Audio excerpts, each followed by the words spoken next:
Bismillahirrahmanirrahim.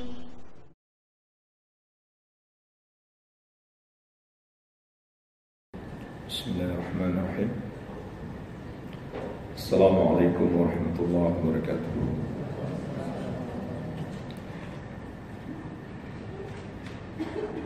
Alhamdulillahirabbil alamin.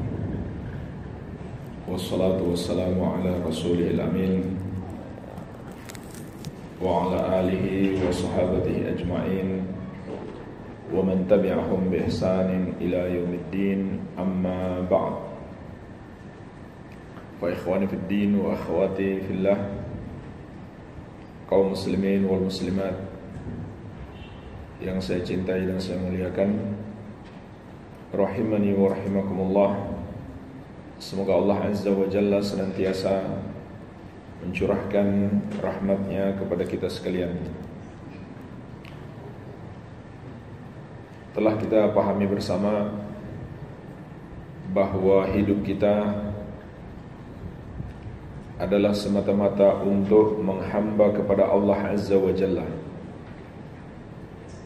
sebagaimana yang telah Allah tegaskan dalam surat Adz-Dzariyat ayat ke-56, "Wa ma khalaqatul jinna wal insa illa liya'budun." Dan tidaklah aku menciptakan jin dan manusia kecuali agar mereka beribadah kepadaku. Maka ibadah, yaitu menjalankan perintah Allah dan menjauhi larangannya, itulah tujuan kita diciptakan di muka bumi ini.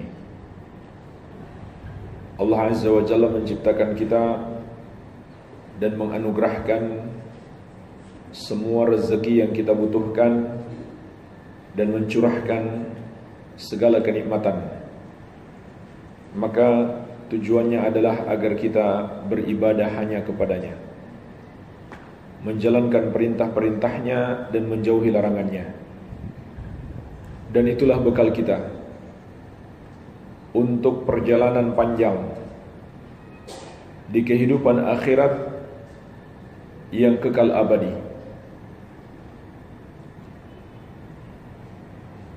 Dan kita semuanya menyadari hidup kita ini teramat singkat. Kesempatan untuk mengumpulkan bekal terlalu sedikit. Sementara perjalanan yang akan kita lalui adalah perjalanan panjang. Hidup kita teramat singkat, sementara perjalanan yang akan kita lalui adalah perjalanan panjang.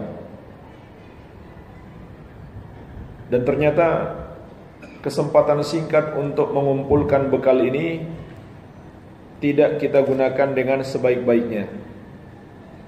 Malah seringkali kita isi dengan kemaksiatan yang justru akan memperberat langkah kita,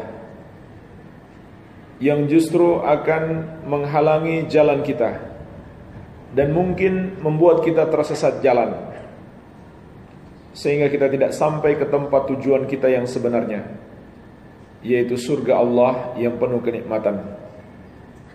Kita malah tersesat dan terjerumus ke neraka. Itulah hidup kita.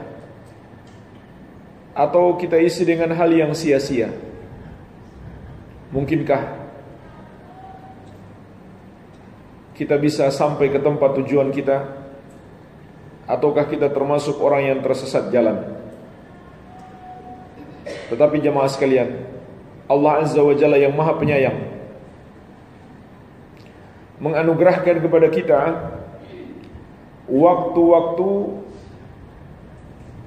yang singkat, namun amal soleh di dalamnya akan dilipat gandakan pahalanya. Ini adalah bukti bahwa Allah Azza wa Jalla yang Maha Penyayang, yang Maha Pengasih. Karena kita adalah makhluk yang lemah. Kita isi hidup kita tidak jarang dengan kemaksiatan atau dengan hal yang sia-sia. Padahal tujuan kita diciptakan di muka bumi ini untuk ibadah. Padahal perjalanan kita masih jauh. Maka Allah yang Maha Penyayang menganugerahkan kepada kita waktu-waktu khusus, waktu-waktu yang singkat, di mana amal soleh dilipat gandakan oleh Allah Azza wa Jalla. Dan ini sekaligus mengingatkan kita, kembali mengingatkan kita bahwa kita di dunia ini adalah untuk beribadah selama-lamanya, sampai kita berpisah dengan hidup ini. Wa'bud rabbaka hatta ya'tiyakal yakin. Dalam surat Al-Hijr ayat 99 Allah mengatakan, dan beribadahlah kepada Rabbmu sampai datang kepadamu kematian. Maka hari-hari yang indah, hari-hari ibadah, mengingatkan kita bahwa hidup ini untuk beribadah, dan kelak kita akan mempertanggungjawabkan apa yang kita lakukan di hadapan Allah Azza wa Jalla di hari kiamat. Jadi hari-hari ini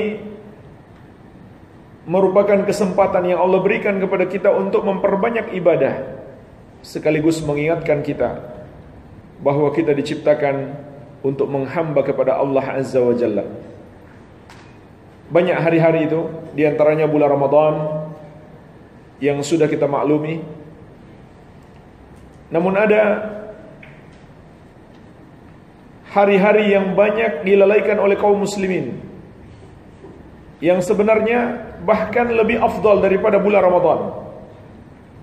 Inilah dia hari-hari yang kita sudah berada padanya sekarang, yaitu 10 hari pertama di bulan Dzulhijjah. 10 hari pertama di bulan Dzulhijjah,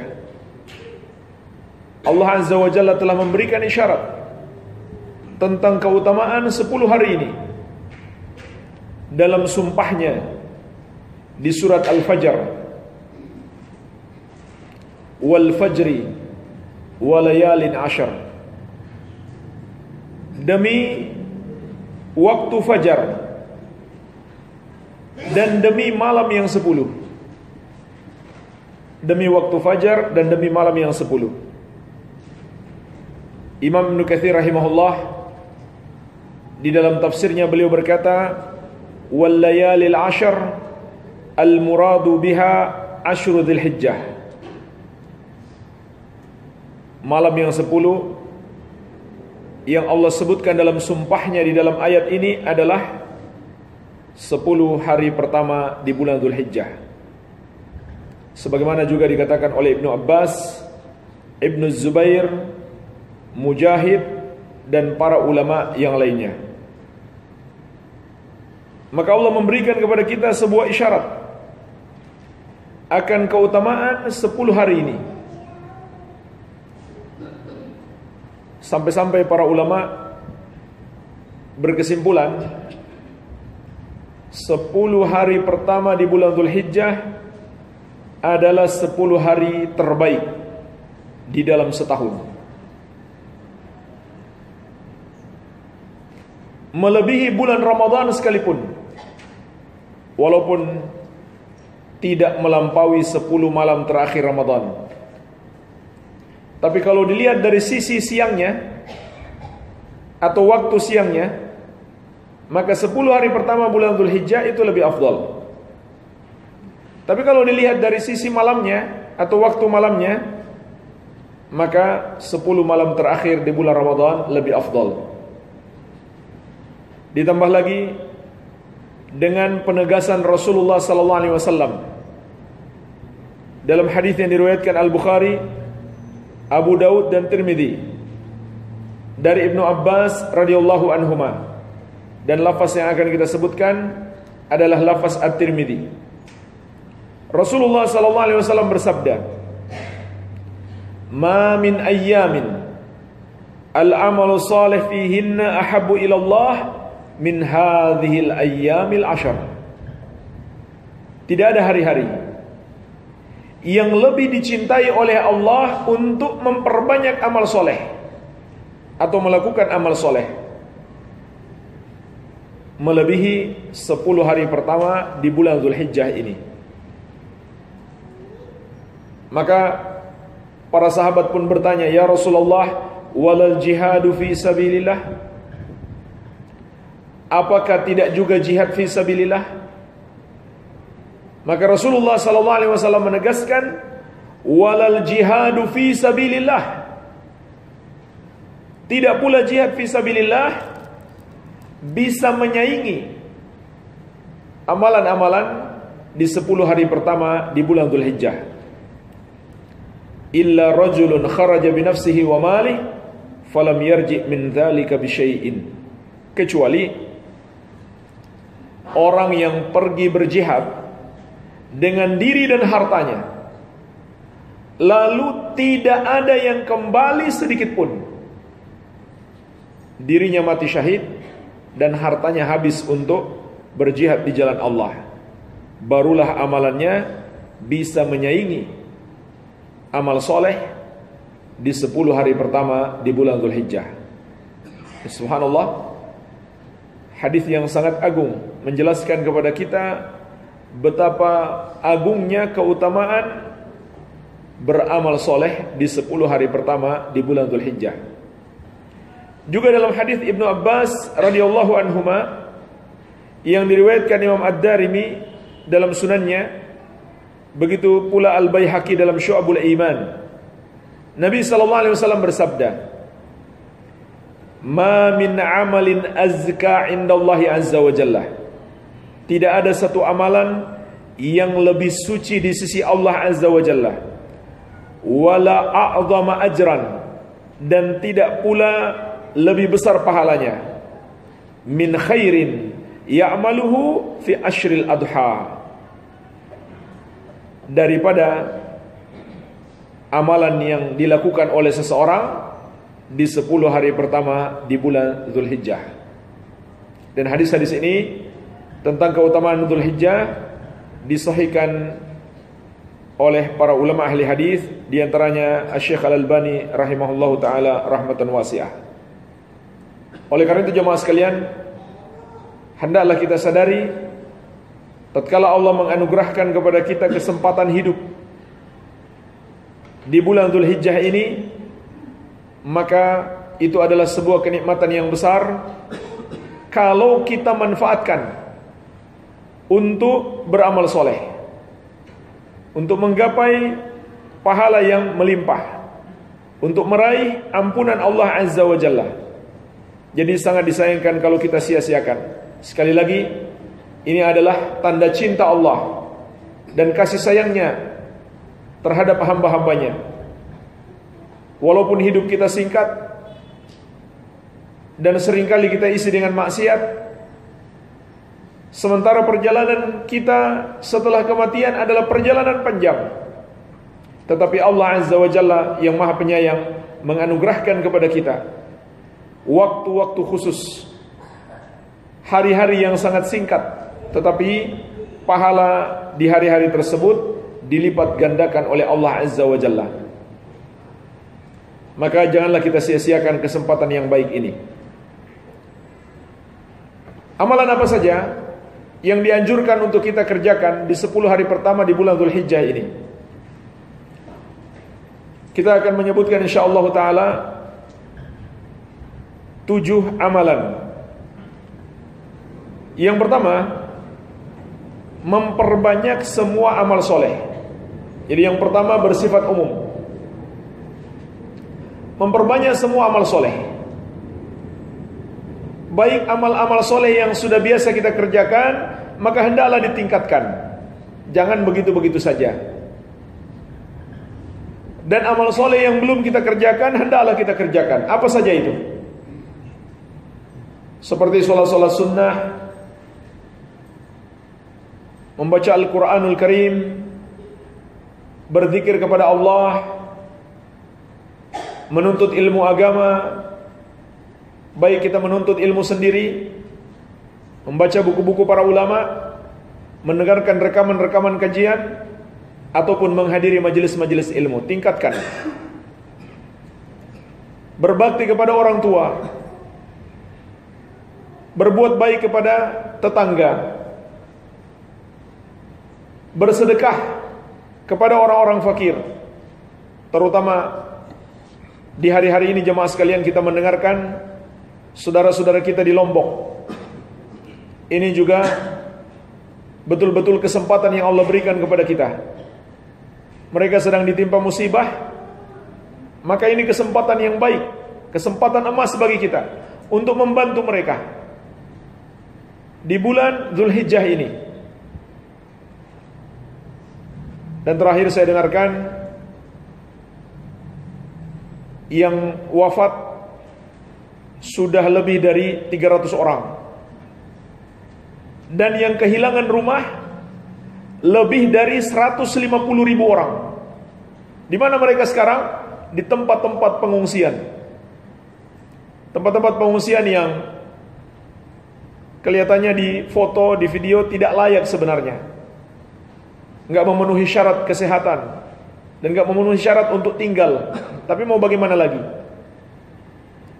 Maka jemaah sekalian, ini kesempatan bagi kita untuk beramal soleh, bersedekah kepada saudara-saudara kita.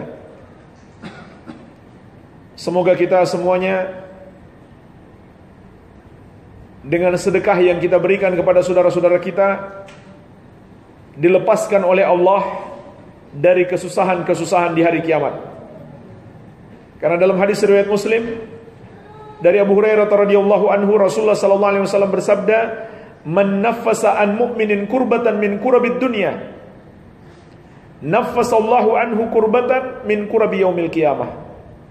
Barang siapa melepaskan satu kesusahan seorang mukmin dari kesusahan-kesusahan dunia ini, maka Allah akan melepaskan darinya satu kesusahan di hari kiamat.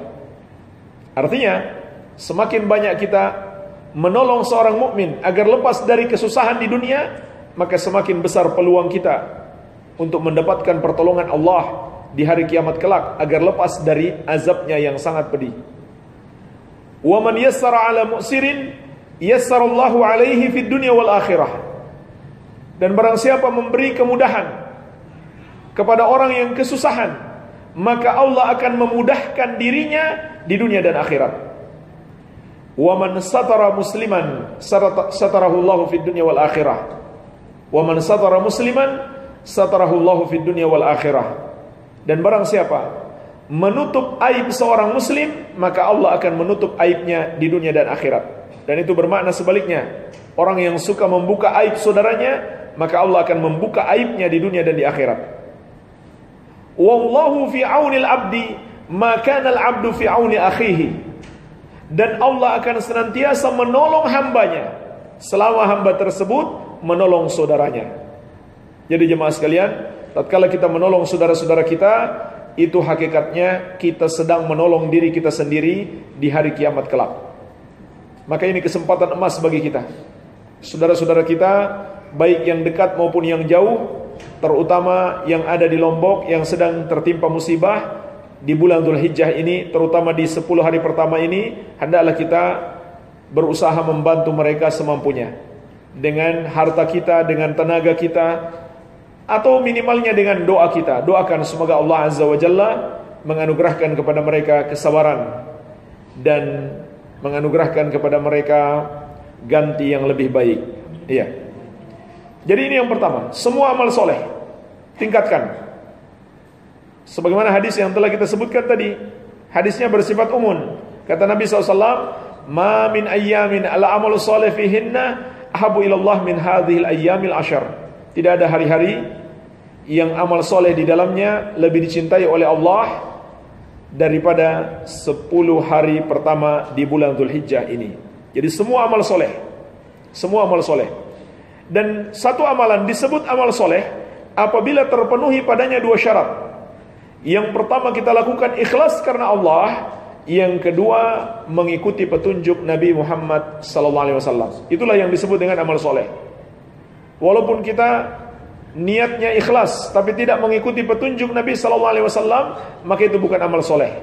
Begitu pula sebaliknya, walaupun amalannya banyak, tapi tidak ikhlas. Walaupun amalnya mengikuti petunjuk Nabi SAW, tapi tidak diniatkan karena Allah semata-mata, maka itu bukan amal soleh. Amal soleh adalah amalan yang terpenuhi padanya dua syarat, ikhlas dan ittiba. Baik, ini yang pertama. Yang kedua, haji dan umrah. Yang kedua, haji dan umrah.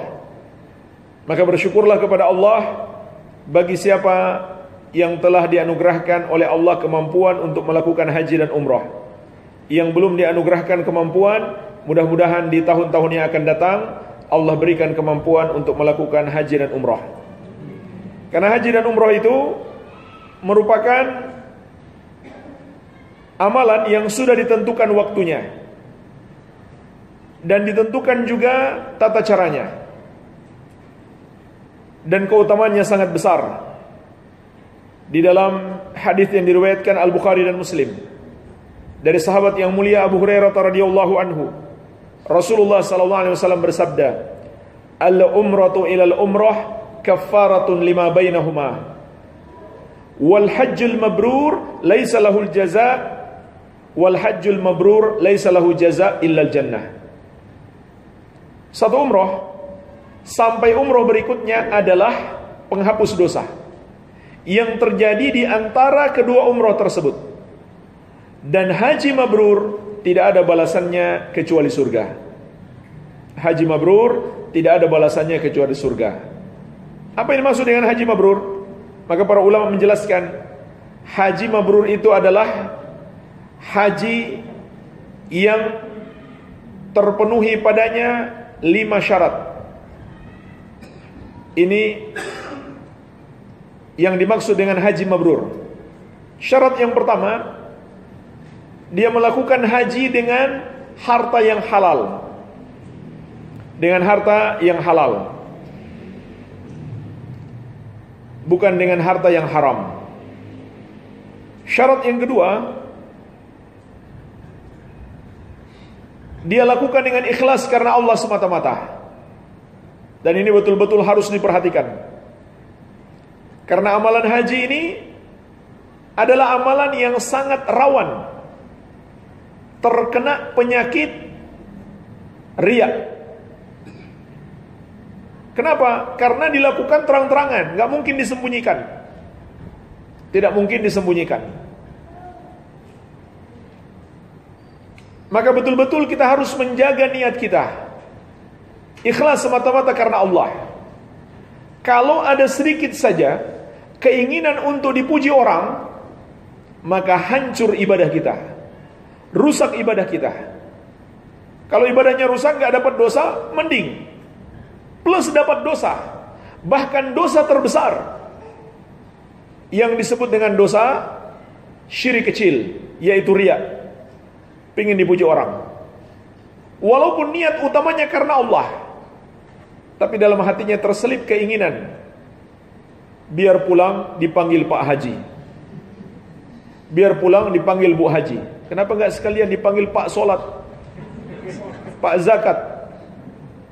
Bahkan ada yang marah kalau dia sudah haji enggak dipanggil Pak Haji, marah dia. Bahkan ada pula yang lihat orang pakai peci haji belum haji, dia juga marah. Sampai segitu ya. Subhanallah. Ini hati-hati jemaah sekalian, harus dijaga. Itu haji yang mabrur. Kalau hajinya tidak ikhlas, maka naudzubillah hanya mendapatkan dosa besar, yaitu dosa syirik kecil. Syirik kecil adalah dosa terbesar setelah syirik besar. Iya.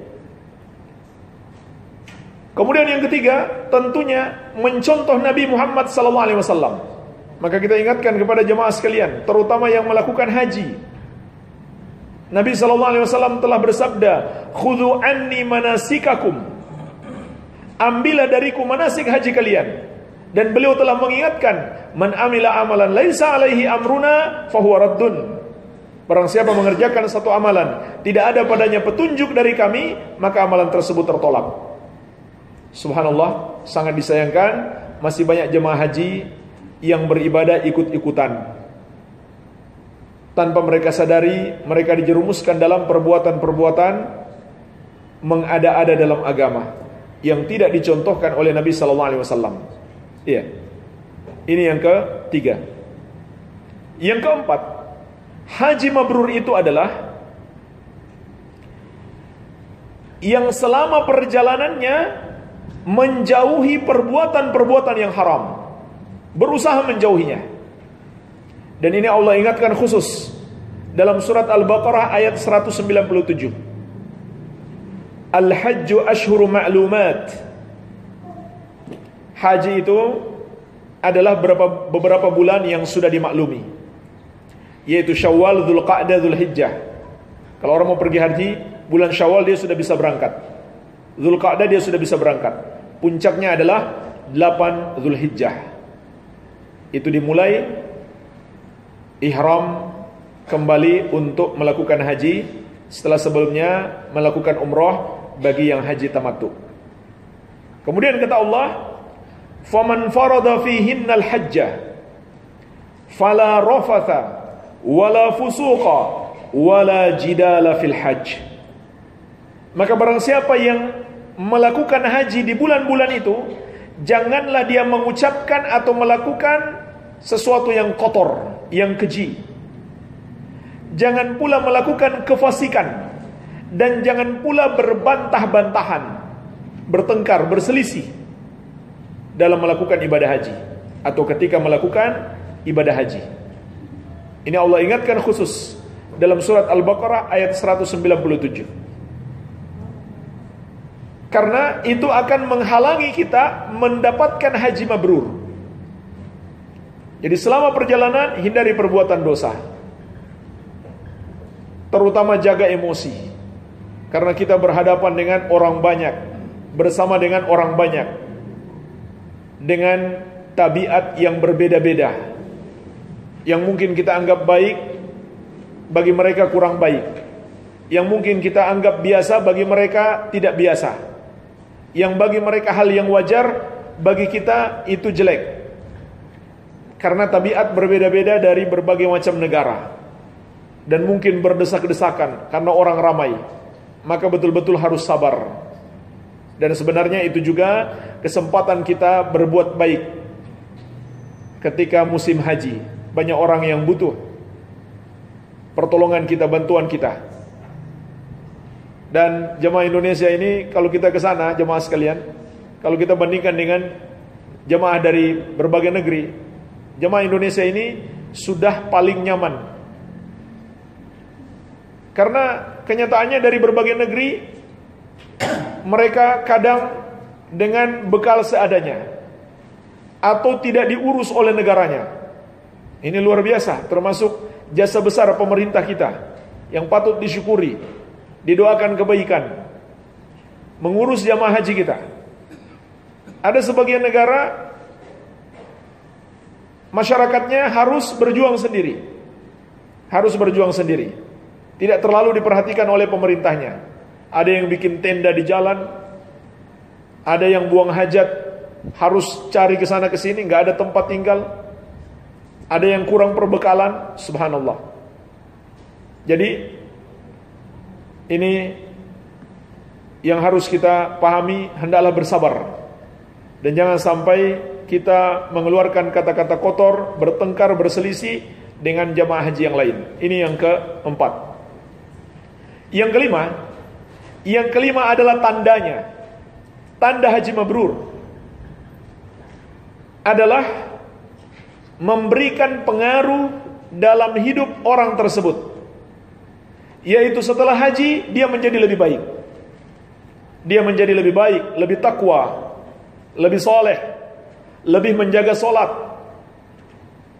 lebih berusaha menjalankan perintah-perintah Allah dan menjauhi larangannya, lebih baik akhlaknya, lebih berbakti kepada orang tuanya, lebih menjaga lisannya, dan seterusnya.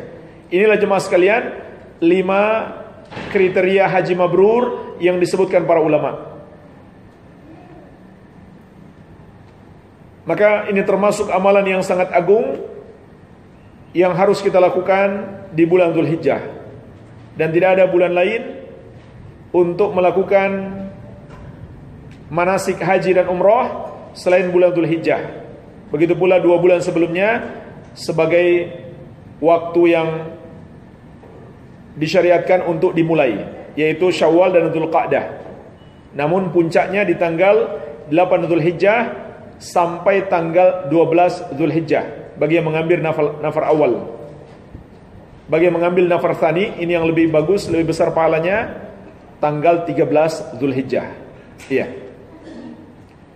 Dan kita doakan semoga saudara-saudara kita yang Allah berikan kesempatan naik haji di tahun ini dikaruniakan oleh Allah haji yang mabrur dan kembali dengan selamat ke tanah air. Baik. Yang ketiga, puasa sunnah. Berpuasa sunnah.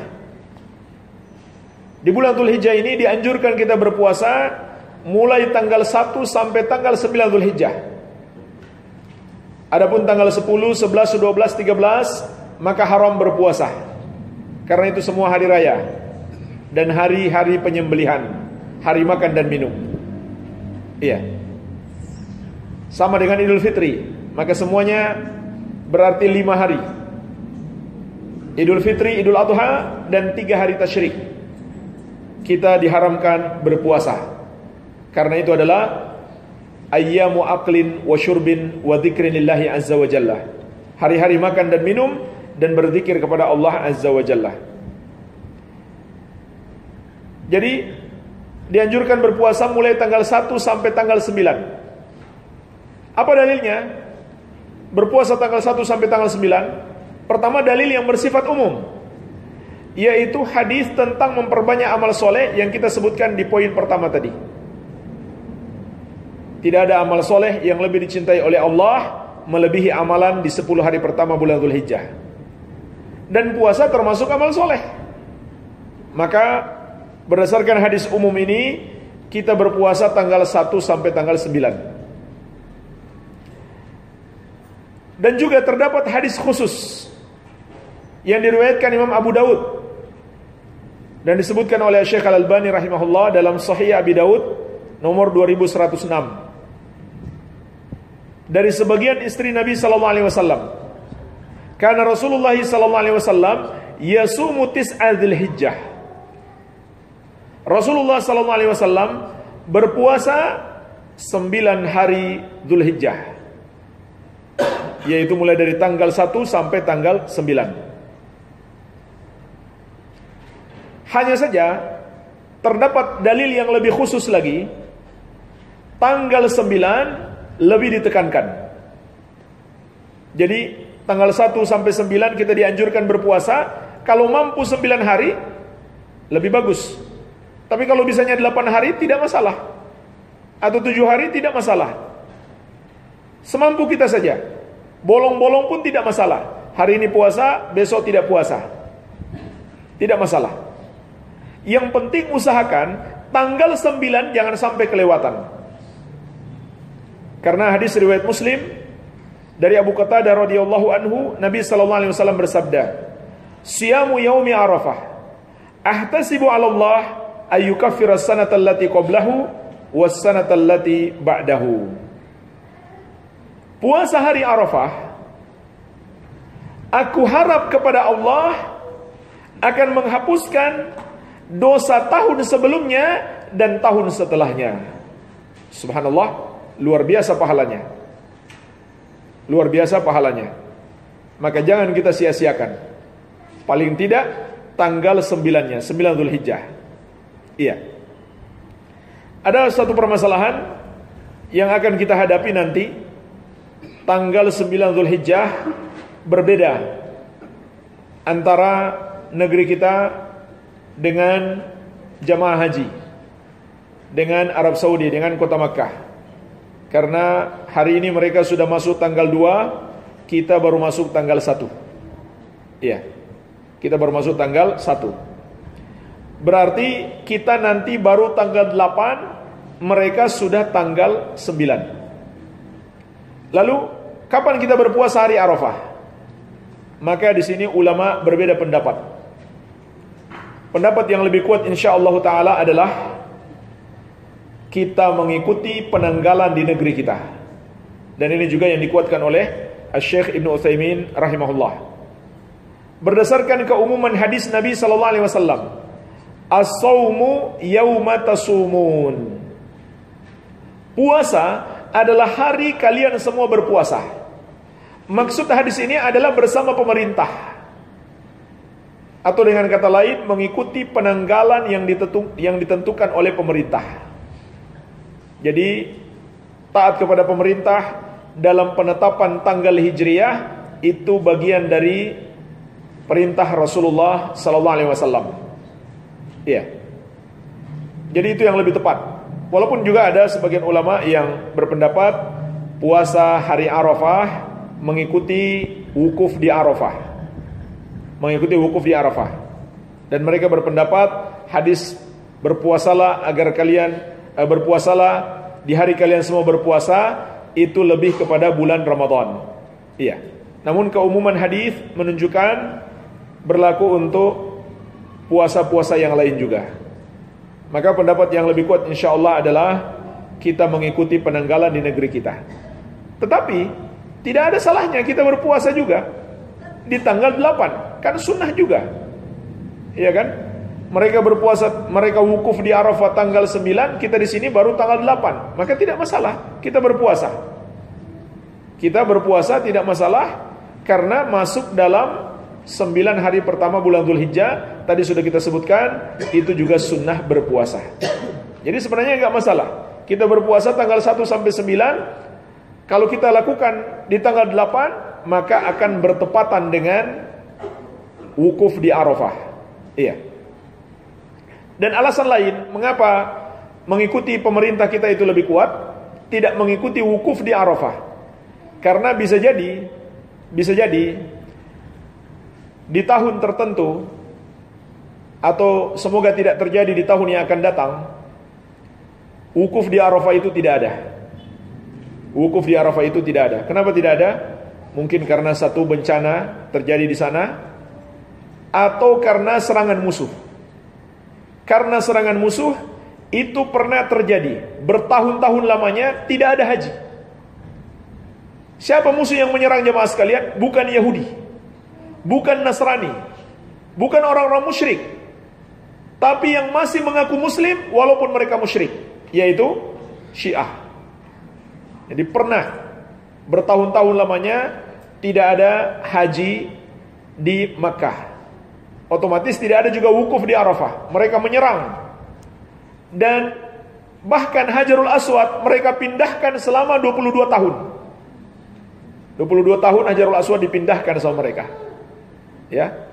Jadi orang kafir belum pernah menyerang Makkah, belum pernah menghalangi jamaah haji sampai tidak ada satupun yang bisa melakukan haji. Yang baru melakukan itu adalah golongan yang masih ngaku-ngaku Islam. Itulah golongan Syiah. Iya. Makanya mereka sebenarnya lebih senang pergi haji ke Karbala, ke kuburannya Al-Husain. Bahkan mereka mengatakan sekali ke Karbala lebih afdal daripada 9 kali haji. Dan mungkin Karbala lebih ramai, lebih banyak mereka datangi daripada ke Makkah. Iya. Maka tidak diragukan lagi ini golongan yang sangat sesat.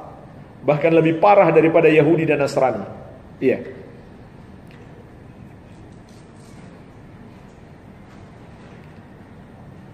Jadi ini yang ketiga, berpuasa, terutama puasa hari Arafah.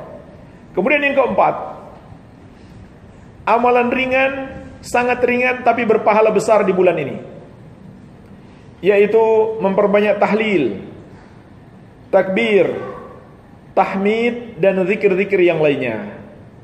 Tahlil yaitu ucapan la ilaha illallah, takbir ucapan Allahu Akbar, tahmid ucapan alhamdulillah. Sebagaimana firman Allah dalam dua ayat dalam Al-Quran menjelaskan anjuran berzikir di hari-hari ini. Yang pertama surat Al-Hajj ayat ke-28. Allah Azza wa Jalla berfirman, "Wa yadhkuru ismallahi fi ayyamin ma'lumat." Dan hendaklah mereka menyebut nama Allah, berzikir menyebut nama Allah di hari-hari yang telah dimaklumi. Surat Al-Hajj ayat ke-28. Ayat yang kedua, surat Al-Baqarah ayat 203. Wadhkurullaha fi ayyamin ma'dudat. Dan berzikirlah kepada Allah, sebutlah nama Allah di hari-hari yang telah ditentukan. Surat Al-Baqarah ayat 203. Jadi dua ayat. Dua ayat ini dalam riwayat Al-Bukhari ditafsirkan oleh Ibnu Abbas radhiyallahu anhuma. Tafsir yang pertama, yang dimaksud dengan hari-hari yang dimaklumi adalah 10 hari pertama bulan Zulhijjah. Sedangkan yang dimaksud dengan hari-hari yang sudah ditentukan adalah 3 hari setelahnya. Kalau begitu, dianjurkan kita banyak berzikir di 13 hari bulan Dzulhijjah yang pertama. Bukan berarti setelah itu berhenti berzikir, atau sebelumnya tidak berzikir, tapi maksudnya adalah memperbanyak zikir. Lebih perbanyak, lebih berjuang untuk memperbanyak zikir. Baik dalam keadaan duduk, dalam keadaan berdiri, dalam keadaan berbaring, dalam keadaan berjalan, lebih banyak kita ucapkan zikir di hari-hari ini. Iya. Dan di dalam hadis Ibnu Umar radhiyallahu anhuma diriwayatkan Imam Ahmad, Rasulullah sallallahu alaihi wasallam juga bersabda, "Ma min ayyamin a'zamu indallah wa la ahabbu ilaihi al-'amalu fihinna min hadhil ayyamil 'ashar." Fa'akthiru fihinna minat tahlil wat takbir wat tahmid.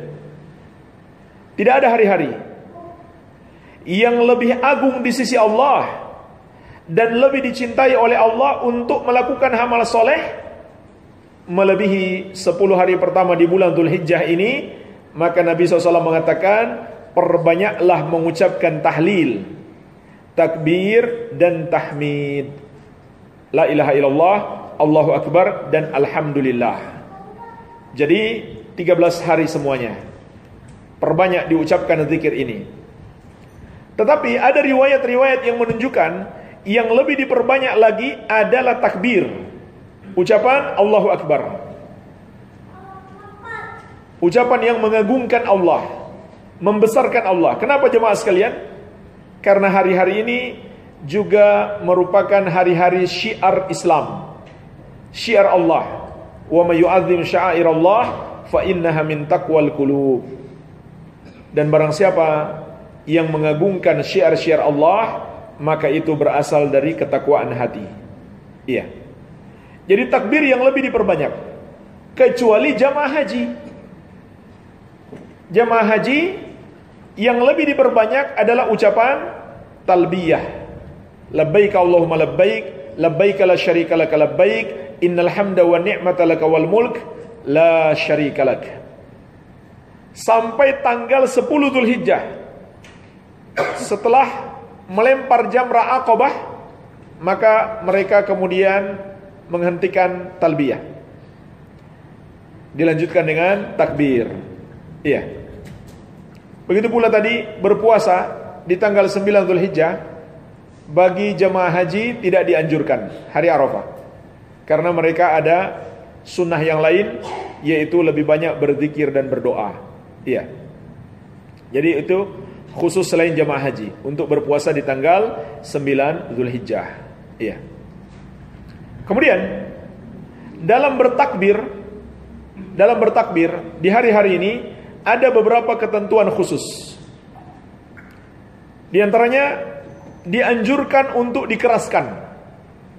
Keras maksudnya bukan teriak-teriak, tapi keras terdengar orang lain.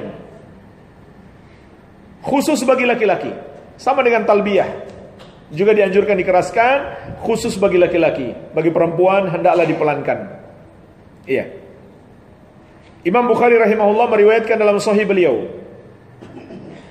Kana Ibnu Umar wa Abu Hurairah yakhrujani ila suq fi ayyamil ashar yukabbirani wa yukabbirun nas bitakbirihima. Ibnu Umar dan Abu Hurairah keluar menuju pasar sambil bertakbir di 10 hari pertama di bulan Dzulhijjah. Maka orang-orang di pasar pun ikut bertakbir. Artinya apa? Mereka bertakbir dengan keras sehingga terdengar yang lain. Karena sekali lagi, kenapa? Karena di situ ada syiar-syiar Allah, syiar-syiar Islam. Ini hari-hari syiar Islam. Makanya dianjurkan untuk dikeraskan. Tetapi sama sekali tidak ada anjuran takbir dalam bentuk qor, seperti sebuah qor berjamaah, atau ada yang mengomando, ada yang mimpin. Tidak.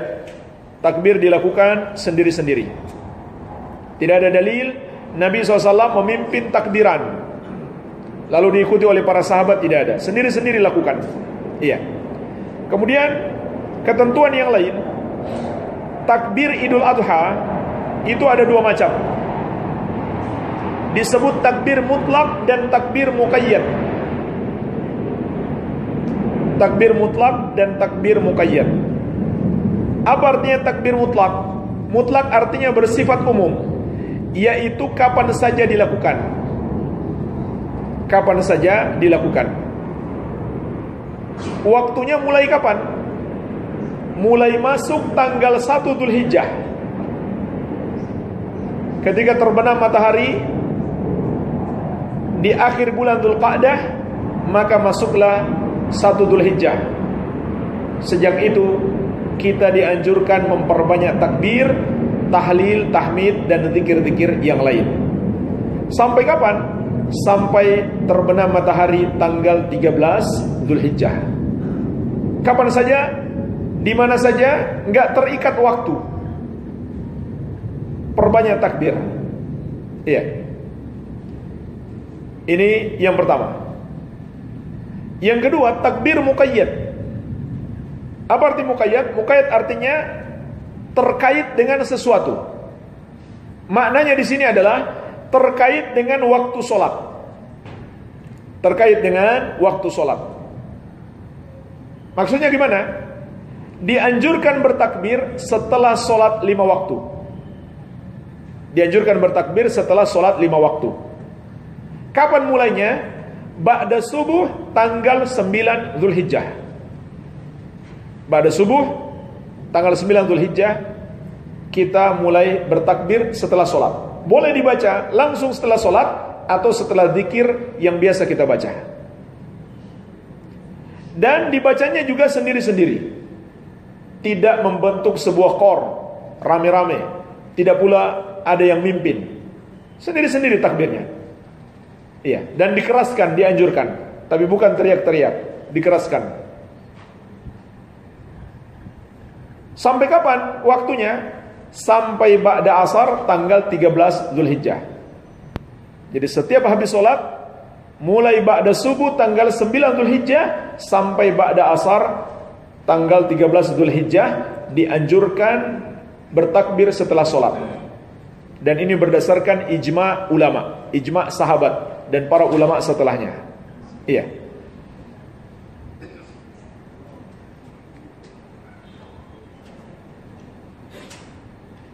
Kemudian juga perlu kita ingatkan jemaah sekalian, di antara kemungkaran yang dilakukan sebagian orang ketika bertakbir, yaitu bertakbir dengan cara konvoi di jalan. Ini kemungkaran yang besar.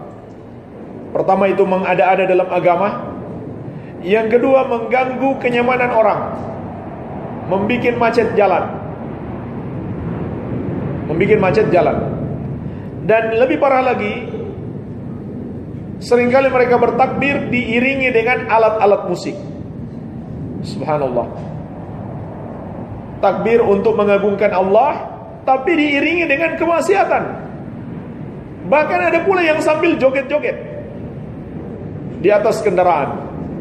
Iya. Jadi ini termasuk kemungkaran.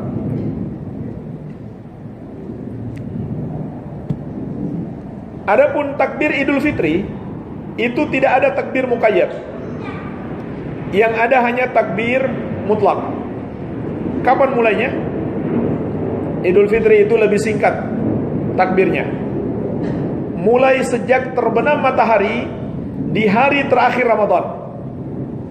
Sampai kapan? Sampai sebelum imam mulai sholat Idul Fitri.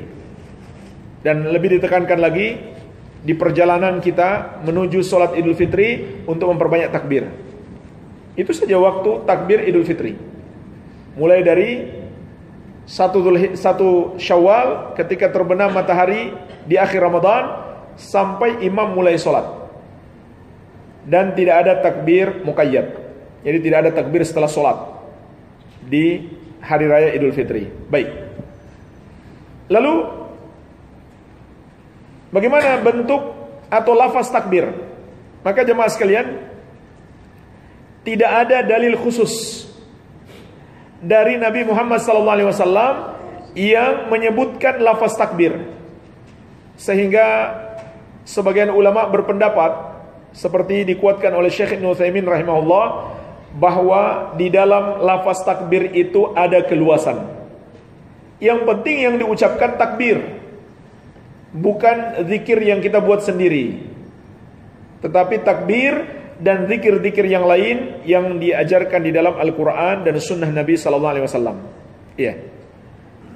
Tetapi ada beberapa riwayat dari ulama salaf dahulu, dari para sahabat Nabi Muhammad SAW. Maka kalau kita mau mengikuti lafaz takbir mereka, tentu itu lebih afdol. Tentu itu lebih afdol. Di antaranya diriwayatkan dari Umar, Ali dan Ibnu Mas'ud radhiyallahu anhum ajmain. Mereka membaca Allahu akbar, Allahu akbar. La ilaha illallah, wallahu akbar, Allahu akbar, walillahil hamd. Ini yang paling masyhur dari para sahabat. Dan lafaz ini disahihkan oleh Syekh Al-Albani. Allahu akbar, Allahu akbar 2 kali. La ilaha illallah, wallahu akbar, Allahu akbar 2 kali juga, ditambahkan dengan huruf waw setelah la ilaha illallah. Kemudian walillahil hamd. Jadi semuanya 4 kali takbir, di tengahnya la ilaha illallah, di akhirnya walillahil hamd. Saya ulangi, Allahu akbar, Allahu akbar, la ilaha illallah, wallahu akbar, Allahu akbar, walillahil hamd. Dan perlu juga saya ingatkan jemaah sekalian, ini tidak ada nada khusus. Jadi nggak ada nada khusus yang disunahkan. Baca saja seperti biasa, nggak perlu dinyanyikan, nggak perlu dinadakan. Iya. Ini yang paling masyhur. Yang lainnya diriwayatkan dari Ibnu Abbas radhiyallahu anhuma dan juga disahihkan oleh Syekh Al-Albani. Allahu akbar kabiran, Allahu akbar kabiran, Allahu akbar wa ajal, Allahu akbar walillahil hamd. Singkat. Allahu akbar kabiran, Allahu akbar kabiran, Allahu akbar wa ajal. Allah yang maha besar dan maha agung. Allahu akbar walillahil hamd. Yang lainnya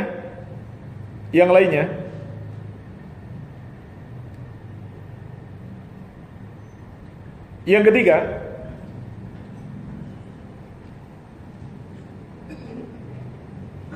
juga diriwayatkan dari Ibnu Mas'ud radhiyallahu anhu. Dari Ibnu Mas'ud radhiyallahu anhu. Allahu akbarnya 3 kali pertama. Allahu akbar, Allahu akbar, Allahu akbar. La ilaha illallah, wallahu akbar, walillahil hamd.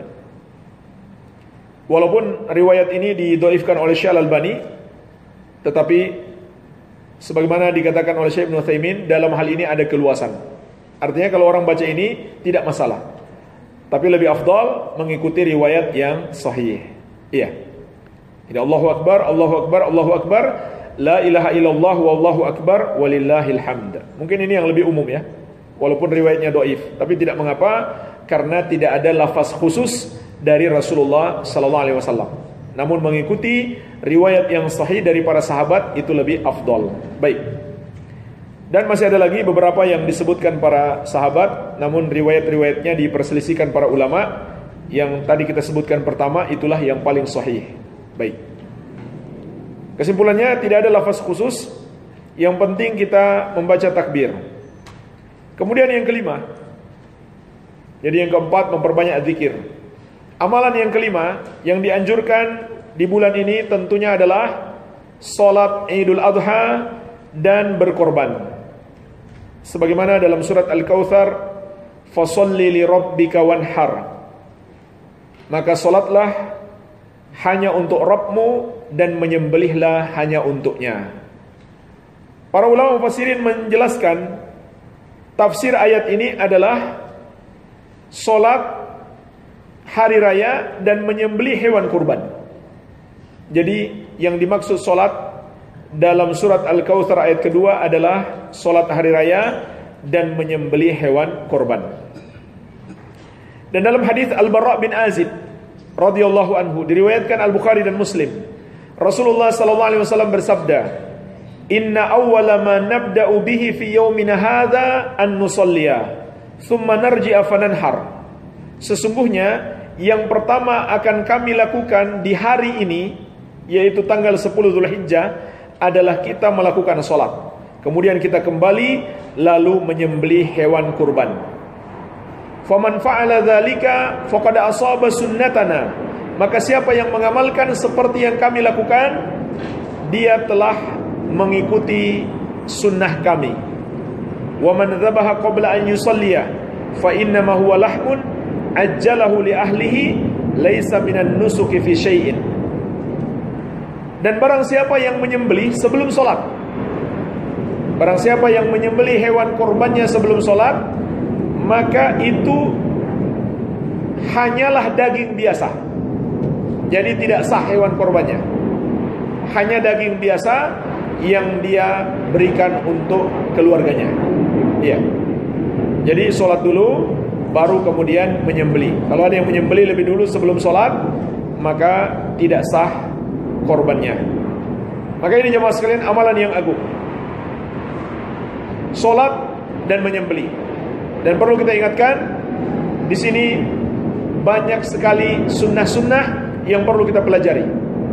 Sunnah-sunnah terkait hari raya, sunnah-sunnah terkait hari raya Idul Adha, dan sunnah-sunnah terkait salat Idul Adha, dan sunnah-sunnah terkait hewan sembelihan. Ini masih banyak yang perlu kita pelajari. Sebelum masuk tanggal 10 Dzulhijjah, hendaklah sudah kita pelajari sunnah-sunnah terkait hari raya pertama. Yang kedua, sunnah-sunnah terkait dengan sholat Idul Adha. Yang ketiga, sunnah-sunnah terkait menyembelih hewan korban. Terutama kriteria hewan korban, mana yang sah untuk dijadikan hewan korban. Kalau kita nggak ngerti, hanya bergantung kepada penjual umumnya nyari untung. Kadang nggak peduli. Ini hewan sesuai syarat tidak? Maka hati-hati. Ini harus kita pelajari. Mana hewan yang sesuai syarat penyembelihan untuk hewan korban, mana yang bukan. Karena ini bukan sekedar makan biasa. Bukan sembelihan biasa, tapi ini sembelihan ibadah. Ada ketentuan-ketentuannya. Dan ini perlu dipelajari kembali. Iya.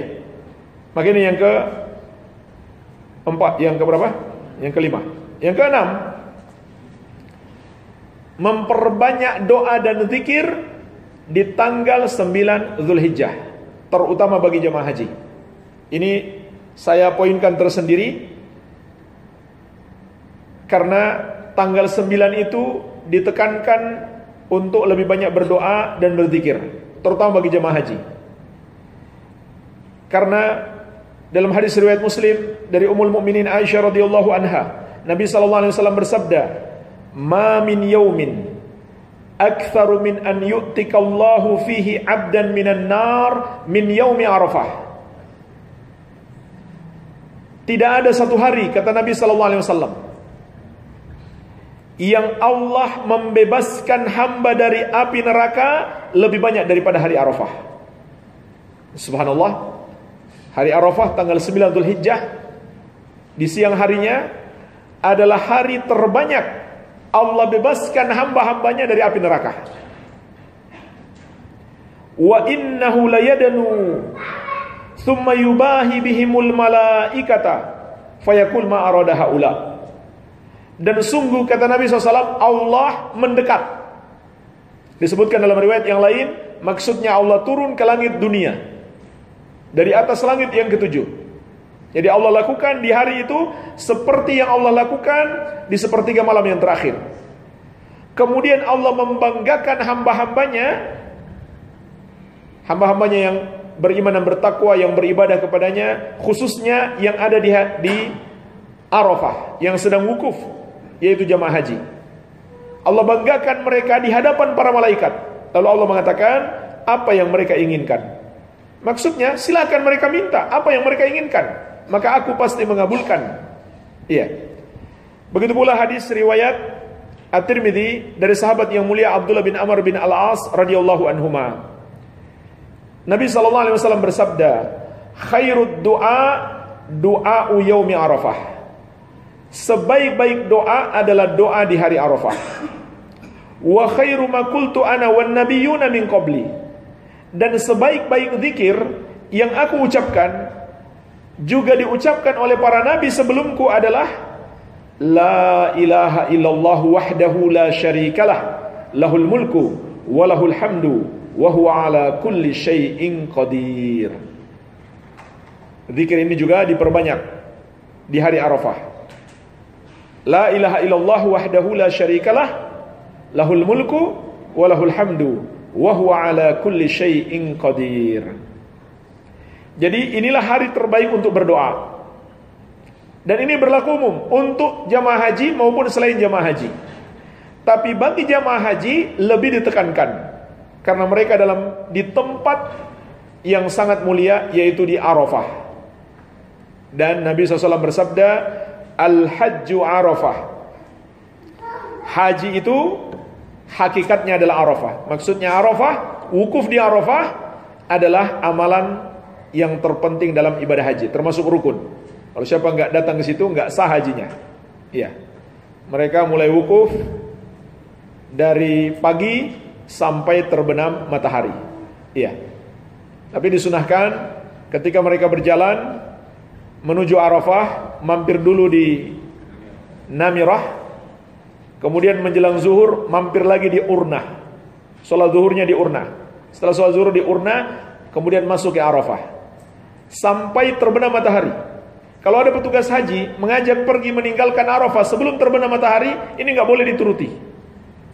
Siapa yang menuruti, maka dia berbuat dosa kepada Allah. Dia kena denda, harus menyembelih seekor kambing dan dibagikan untuk fuqara Makkah, dan dia nggak boleh makan sedikit pun. Karena itu hukuman. Itu hukuman. Iya. Kalau ada yang terlambat datang, baru sampai di Makkah mau haji, terlambat datang, sudah tanggal 9 malamnya, maka dia tetap harus ke Arafah sampai sebelum terbit fajar, sebelum masuk waktu subuh. Walaupun dia berada sebentar saja di Arafah, hajinya sah. Tapi kalau dia tidak ke Arafah, hajinya tidak sah. Begitu pula kalau dia tiba setelah subuh, maka sudah habis waktu berhaji. Maksudnya sudah tidak sah lagi, waktu mulainya sudah habis. Jadi maksimalnya mulai ibadah haji adalah tanggal 9 malam, langsung pergi ke Arafah. Walaupun orang-orang yang wukuf tadi siang sudah bergerak ke Muzdalifah. Iya, nanti sholat maghrib dan isya di Muzdalifah. Pas masuk maghrib, mereka langsung jalan, nggak sholat maghrib, langsung jalan meninggalkan Arafah. Ya, nanti mereka sholat maghrib dan isya di Muzdalifah. Kecuali yang terlambat datang, walaupun sudah malam, hendaklah dia ke Arafah, walaupun sebentar saja, lalu dia ke Muzdalifah, maka hajinya sah. Iya. Jadi itu maksimalnya untuk datang menunaikan ibadah haji adalah 9 malamnya. Artinya sudah masuk tanggal 10 Dzulhijjah. Iya.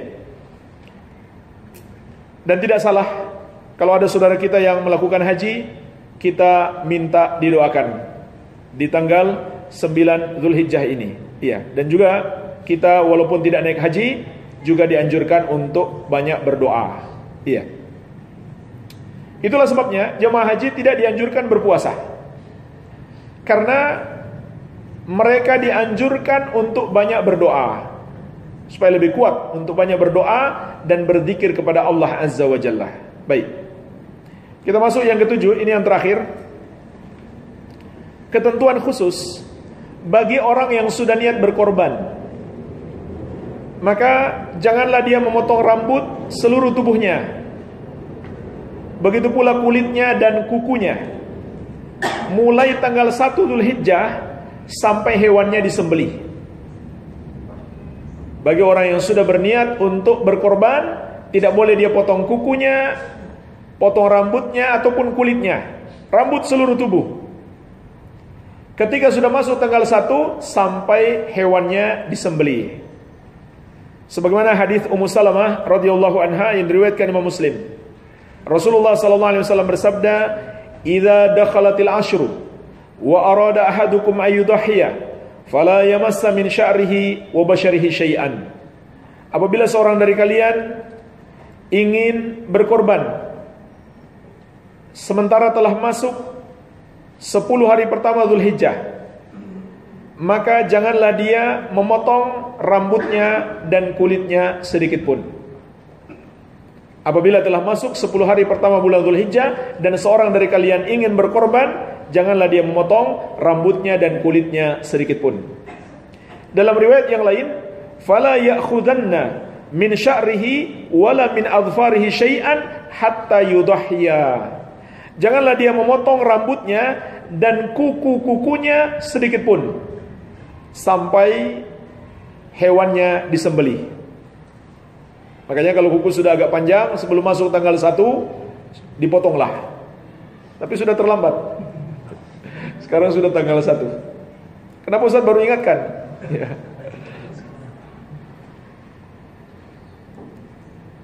Dan sebagian ulama sampai berpendapat ini hukumnya wajib, maka haram untuk yang sudah niat berkorban dia potong rambut, potong kuku atau potong sebagian kulitnya. Iya. Walaupun kalau dia lakukan, dia tidak dikenakan denda, tidak ada kafarah, tidak ada fidyah, dan sembelihannya tetap sah. Sembelihannya tetap sah. Iya. Walaupun dia berdosa, maka hendaklah dia bertobat. Dan larangan ini hanya berlaku bagi yang niat berkorban. Adapun keluarganya yang dia ingin sertakan dalam korbannya, maka mereka tidak terlarang. Jadi tidak masalah. Jadi hanya kepala keluarganya. Karena kepala keluarga berkorban 1 ekor kambing itu sudah cukup untuk sekeluarga. Jadi dia niatkan untuk dirinya dan untuk keluarganya, seluruh keluarganya. Bahkan itu akan mencakup keluarganya yang sudah wafat. Mereka pun dapat pahala. Iya. Oleh karena itu keluarga yang sudah wafat tidak perlu dikorbankan secara bersendirian, tapi diikutkan kepada keluarga yang masih hidup. Iya. Kemudian juga maksud hadis di atas jelas, bukan hewan korbannya, tapi orangnya. Karena ada sebagian yang memahami yang dimaksud jangan dipotong rambutnya, jangan dipotong kukunya adalah hewannya. Iya. Bukan hewannya, tapi maksudnya orangnya. Dan larangan memotong ini mencakup larangan mencukur. Kalau memotong nggak boleh, apalagi mencukur. Mencukur lebih parah daripada memotong. Begitu pula membakar atau mencabut atau memutuskan dengan tangan misalkan, sama saja. Ini sama semuanya, terlarang. Iya. Adapun hikmahnya, dikatakan oleh para ulama, hikmahnya adalah ada 3. Yang pertama, agar kita menyerupai saudara-saudara kita yang sedang ihram. dalam melakukan haji. Orang yang ihram tidak boleh memotong kuku, tidak boleh memotong rambut. Bahkan berhubungan suami istri pun tidak boleh. Iya. Tapi nanti mereka tanggal 10 harus memotong rambut. Harus memotong rambut. Dan mereka mau berkorban juga boleh. Jadi orang yang lagi haji boleh juga berkorban kalau mau. Namun tanggal 10 mereka harus motong rambut. Dan tidak apa-apa mereka potong walaupun hewan mereka belum disembelih. Karena mereka harus potong karena bagian dari ibadah. Iya. Dan perlu juga saya ingatkan di sini, orang yang tidak menyembelih sendiri, dia minta diwakilkan kepada orang lain, maka dia harus pastikan hewannya sudah disembelih. Baru kemudian dia boleh potong rambut atau potong kuku. Iya. Dan lebih afdal kalau kita bisa sembelih sendiri. Itu lebih afdal. Begitu pula lebih afdal lagi disunahkan kita makan sedikit dari hewan sembelihan kita. Sisanya disedekahkan dan dihadiahkan. Iya, boleh juga disimpan sebagian. Maka ini hikmah yang pertama. Hikmah yang kedua, dikatakan juga para ulama, agar hamba ini anggota tubuhnya sempurna untuk dibebaskan dari api neraka. Ini kata sebagian ulama. Tapi jemaah sekalian, itu hanyalah ijtihad para ulama untuk mengatakan hal tersebut, hikmahnya. Hikmah yang terpenting adalah yang ketiga, yaitu untuk taat kepada Allah dan ittiba kepada Rasulullah sallallahu alaihi wasallam. Semua amal ibadah inilah hikmah yang terpenting. Hikmahnya agar kita terbukti tunduk patuh kepada Allah dan ittiba kepada Rasulullah sallallahu alaihi wasallam. Iya, adapun hikmah-hikmah yang lain bukan tidak penting, tapi tidak terlalu penting. Yang terpenting adalah ketundukan kita kepada Allah dan ittiba kepada sunnah Nabi sallallahu alaihi wasallam. Jemaah sekalian, inilah secara garis besarnya amal ibadah yang dianjurkan untuk kita kerjakan dan lebih diperbanyak di hari-hari yang paling indah ini dalam setahun, hari-hari terbaik untuk beribadah kepada Allah Azza wa Jalla.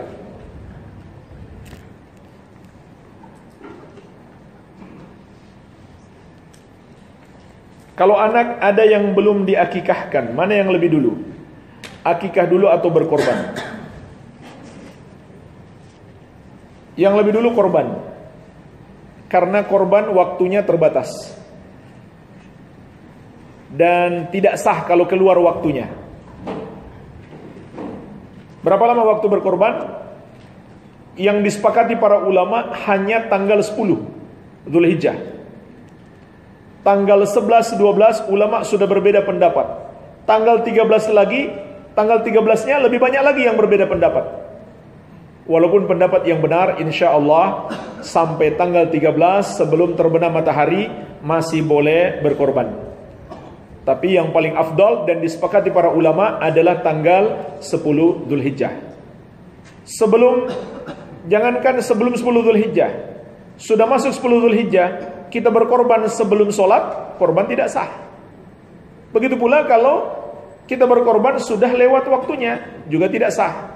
Karena waktunya terbatas, maka korban didahulukan daripada akikah. Iya. Sementara akikah, menurut jumhur ulama, sunnah hari ke-7, tetapi kalau kita lakukan di hari yang lain, maka hukumnya sah. Terutama bagi yang tidak mampu. Iya. Boleh ditunda. Sementara korban tidak boleh ditunda.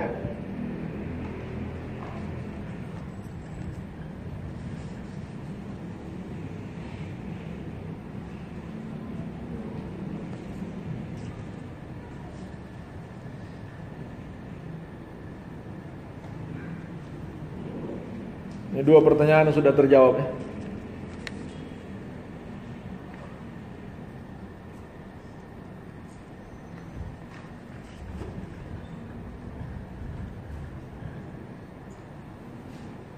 Berpuasa di 1 Dzulhijjah Allah mengampuni Nabi Adam di hari Arafah.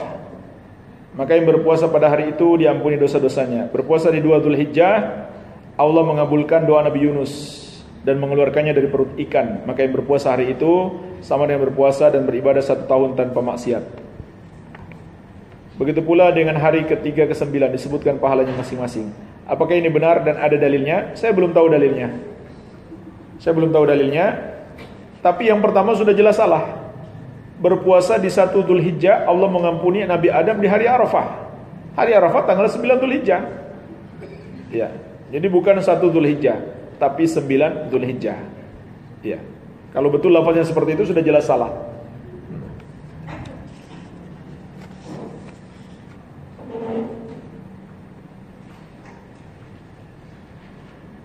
Bagaimana kalau dulu berhaji sebelum mengenal manhaj salaf? Bagaimana haji kita? Kalau memenuhi syarat-syarat dan rukun-rukun haji maka sah. Kalau enggak memenuhi syarat-syarat dan rukun-rukunnya maka tidak sah. Contohnya apa? Enggak wukuf di Arafah. Tidak wukuf di Arafah atau tidak melakukan tawaf ifadah misalkan. Maka tidak sah. Jadi ini harus diperinci. Hajinya sah atau tidak kalau melakukan syarat-syarat dan rukun-rukun. Iya.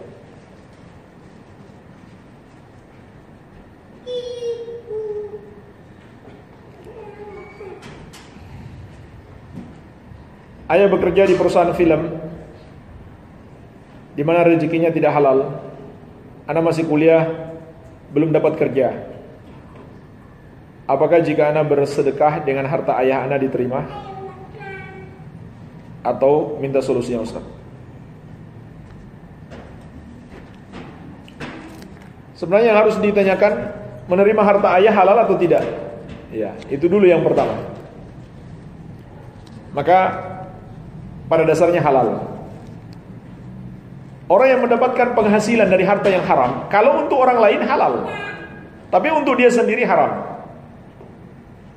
Untuk orang lain halal, untuk dia sendiri haram. Makanya para ulama memfatwakan kalau ada orang dapat bunga bank misalkan, itu riba, dia nggak boleh konsumsi. Tapi kalau dia berikan kepada fakir miskin, maka itu halal bagi mereka. Iya. Berbeda dengan barang curian. Kalau barang curian ya nggak halal kecuali dikembalikan kepada pemiliknya. Iya. Jadi kalau sudah halal di tangan kita, kita mau apakan tidak masalah. Kita mau sedekahkan tidak masalah. Iya. Tapi kalau masih di tangan orang yang bertransaksi yang haram itu, lalu dia berikan dengan niat untuk sedekah, tidak boleh. Tidak boleh dia niatkan untuk sedekah. Karena bagi dia harta haram. Harta haram tidak boleh diniatkan untuk sedekah. Karena Nabi SAW mengatakan, Innallaha thayyibun la yaqbalu illa thayyiban. Sesungguhnya Allah Maha baik, tidak menerima kecuali yang baik. Tidak menerima kecuali yang halal. Jadi dia berikan kepada fakir miskin harta itu bukan dengan niat sedekah, tapi niatnya adalah berlepas diri dari harta haram. Iya.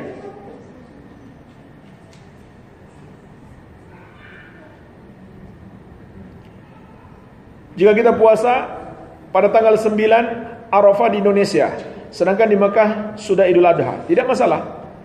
Karena kita mengikuti penanggalan di negeri kita berdasarkan sabda Nabi SAW, As-sawmu yawma tasumun, wal fitru yawma tuftirun, wal adha yawma tudahun. Maksud hadis ini kata para ulama bersama pemerintah. Puasa adalah hari kalian bersama pemerintah berpuasa. Idul Fitri dan Idul Adha juga begitu, bersama pemerintah kita. Iya. Bagaimana jika di sekolah anak diadakan takbir keliling? Apakah boleh ikut sebatas mengikuti peraturan sekolah? Enggak boleh. Tidak boleh ikut. Sampaikan kepada pihak sekolah, mohon maaf anak saya tidak boleh mengikuti acara yang mungkar seperti ini. Itu memacetkan jalan dan mengada-ada dalam agama. Apalagi kalau ada musik-musik. Apalagi kalau mak-maknya ikut. Iya. Pasti mak-maknya ikut. Iya kan? Jadi mungkin mata kaum lelaki bukan lihat anak-anak, lihat mak-maknya. Ini juga kemungkaran.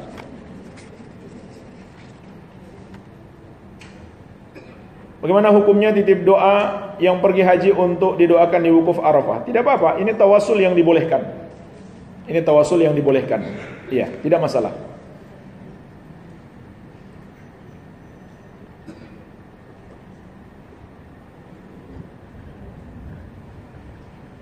Apakah yang diampuni dengan puasa Arafah dosa kecil atau dosa besar? Pendapat mayoritas ulama adalah dosa kecil. Adalah dosa kecil. Karena ada sebuah hadis yang diriwayatkan Imam Muslim dari Abu Hurairah radhiyallahu anhu, Nabi sallallahu alaihi wasallam bersabda, "As-salawatul khams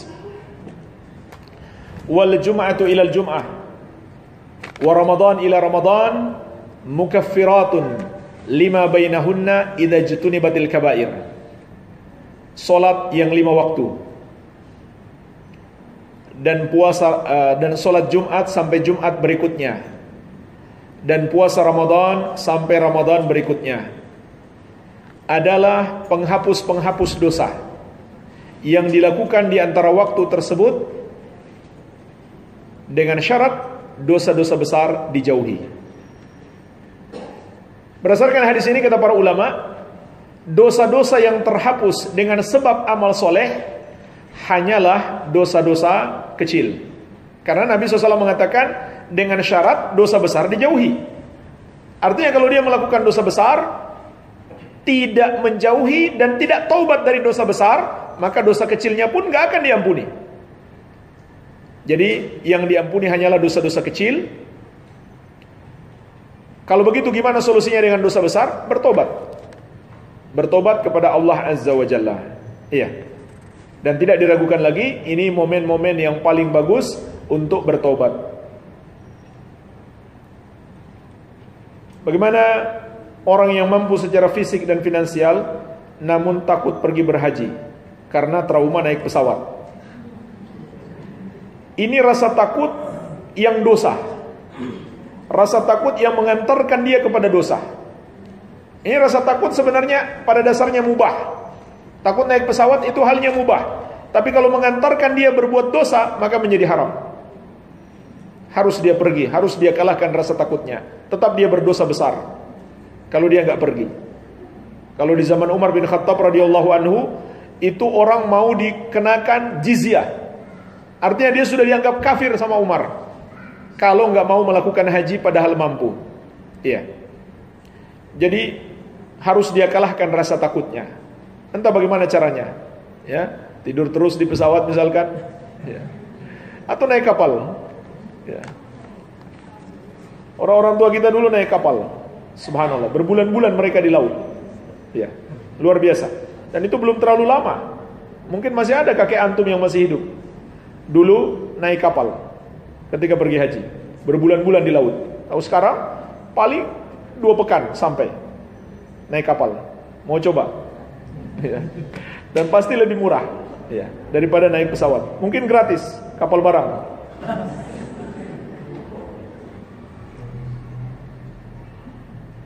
Jika anak belum balik berkurban, apakah ada larangan mencukur dan memotong juga? Kalau hadisnya bersifat umum, tidak ada disebut dalam hadis dia sudah balik atau belum balik, maka sepatutnya dihindari juga. Dan itu juga sekaligus sebagai pendidikan untuk mengikuti sunnah kepada anak tersebut. Iya.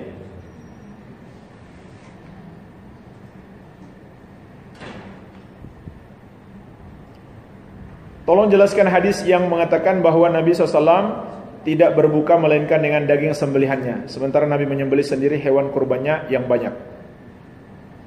Itu sunnah. Bukan berbuka puasa, tapi sarapan pagi.